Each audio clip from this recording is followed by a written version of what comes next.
And New York City Police Commissioner James O'Neill confirming the truck attack on the west side of Manhattan that has killed 8 people, and more than 12 seriously injured, was in fact a terrorist attack.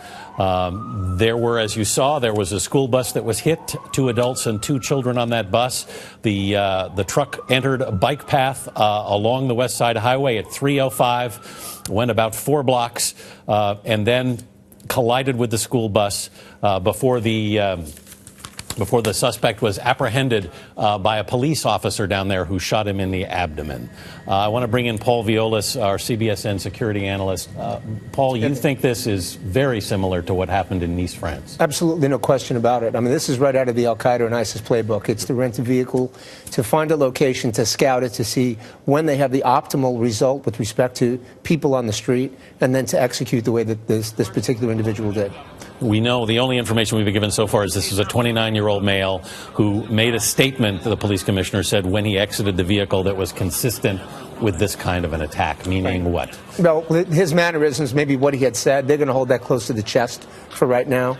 But the way that he came out of the truck and what he was expressing, just the sheer manner that he was intentionally targeting a school bus is really going to lend that conversation. You think he specifically picked a location and picked a time? I do. I certainly do. He picked 3 o'clock in the afternoon on Halloween, right by his school, where kids are getting out. School in the shadow of the World Trade Center. In the shadow of the World Trade Center. Yeah, there's absolutely no question that this was intentional. And you're going to find this as time goes on, Anthony, with the AI, the artificial intelligence that they will capture, the police department will capture from the cameras. They'll be looking to see if he was down there in the recent past, who he had met with, et cetera. Right. Yeah. Okay. Paul Violas, thank you very much. We want to take a quick look at there is the suspect attempting to flee the scene. As we reported, the 29-year-old male was not able to get away. He was apprehended by a New York City police officer who was down there and very quickly took action. This is a tweet from President Trump, who says in New York City, this was a short time ago, in NYC, looks like another attack by a very sick and deranged person. Law enforcement is following this closely, not in the USA. There will be more about this on your local news on this CBS station, on our 24-hour streaming news service, CBSN, and right here tonight on the CBS Evening News. Till then, I'm Anthony Mason, CBS News, New York. For news 24 hours a day, go to cbsnews.com. Hi, everyone. I'm Stephanie Tsai. On this Halloween day, it appears that America has suffered another terrorist attack. We are following a deadly, deliberate attack in New York City that the city's mayor has called an act of terrorism. Mayor Bill de Blasio also called it a cowardly act. At least 8 people have been killed. Multiple people are hurt after a truck, a Home Depot rental truck, drove onto a busy bike path in Lower Manhattan and struck a number of people. You could see the mangled bicycles on that bike path in the aftermath of this attack. This is video purportedly of the suspect running out of the truck at some point after he had hit several people as well as a school bus, injuring 2 children and 2 adults in that school bus, and then tried to escape. Now, at some point, police apprehended this man, shot him in the abdomen. They have him in custody. He is in a hospital. They have not identified him, only to say that he is a 29-year-old male. The police commissioner also says that when they confronted this individual, he was armed with weapons. They turned out to be a paintball gun and a pellet gun. But again, he was at that point shot by police, and he is in custody and alive.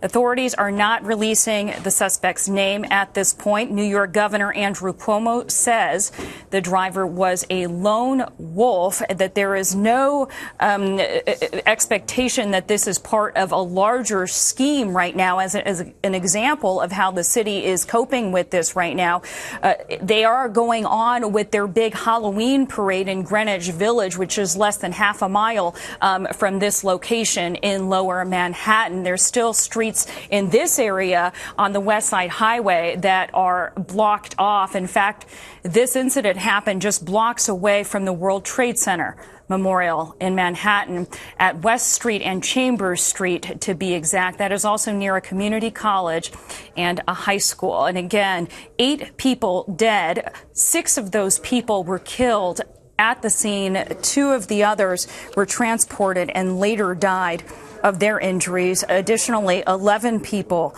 with serious injuries were transported to the hospital. Here's what a witness to the incident said earlier. This is the one who shot that video of the man who appears to have a gun. Real quick, say your first and last name for me. My first name is Tawhid, Tawhid, and my last name is Kabir, Kabir. Okay, so what exactly did you see? We saw the video. Explain the cell phone video and how did you get it? Okay, so I was on the bridge. So I just went to the bridge to see the accident because I saw a truck, Home Depot truck is just hit by something. So I thought it's an accident. I didn't heard any like gunshots or anything. So I was on the top. Then I saw the guy with 2 guns. He's running in the middle of the street, and the other students of the Stuyvesant on the bridge, they told me like they are like he has the gunshots, like he has a gun and the cops are at him. So suddenly then I heard the gunshots. Then I just went down because I was scared, and the other students too. So after the guns, like 5-6 gunshots, I didn't know which parts the gunshots coming from. I just heard it. Then I saw the guy. He is down on the ground, and the cops just got him. Like 3-4. And what were you seeing? What were people doing? Were they running? Were they panicking in the area? The other students with me, I had like total like 5-6 people on the bridge. They are all so scared. Like they were running. They're just standing. They're just watching what happened, but they're scared. They were the students of the Stuyvesant, and I'm from the BMCC. And we're told there are multiple people. There could be several people dead. Did you see any bodies? No, I didn't see anybody. But the students, they told me like there are 4 bodies they saw. But I asked them, is there any students? But they said, no, there's no students. And instantly, why did you take out your cell phone and start rolling on this? I thought it's just an accident. I was just Snapchatting it. So when I saw the guy with 2 guns, then I heard the gunshots. I got it's really something. And now that you know that this was a serious incident. This was a serious incident. Like I was so scared at that part when I heard the gunshots, like the real gunshots. All right. Well, thank you very much. I'm sure you're going to have to turn that video over to police. Thanks a lot for joining us. We appreciate it. All right, back live now. I want to bring in Paul Violas, who is our CBSN security analyst. Paul, thank you for being with us. What details made your ears perk up during that press conference? I think, the thing that they really confirmed was the thing that's that as soon as we heard this, as soon as I heard it, it made me think immediately of exactly what happened at Nice. That type of rented truck, particular type of location, high volume of people and children at a particular time where it was festive, Halloween night, in the background of the World Trade Center, and this truck that just comes barreling down into a group of people. What struck me as the details were becoming available to us was that this was a rental truck. It was a flatbed truck. And I know the New York Police Department specifically has done things to try to monitor people that rent trucks. So this was not the MO that was completely off their radar. And you point out Nice. I could also point to you and I sitting here in August talking about the attack on a Barcelona pedestrian walkway, which killed about a dozen people as well. So the weaponization of vehicles, this has happened before, and some would say it was a matter of time before New York City might be vulnerable to something like this. There's no question, but not only really New York City, but on American soil. ISIS has been saying that they were tuning up to come to the United States. They've been making that comment, and so we can't be surprised that they've made this attempt, if in fact it is. I'm not saying it is. What I am saying, though, unequivocally, is that these actions, this comes out of the Al-Qaeda and ISIS playbook. Using a weapon as mass destruction. Deadly ones, a pellet gun. Didn't have any intention of living through this incident whatsoever. Actions, this comes out of the Al-Qaeda. It was a matter of time before New York City might be vulnerable to something like this. There's no question, but not only really New York City, but on American soil. ISIS has been saying that they were tuning up to come to the United States. They've been making that comment.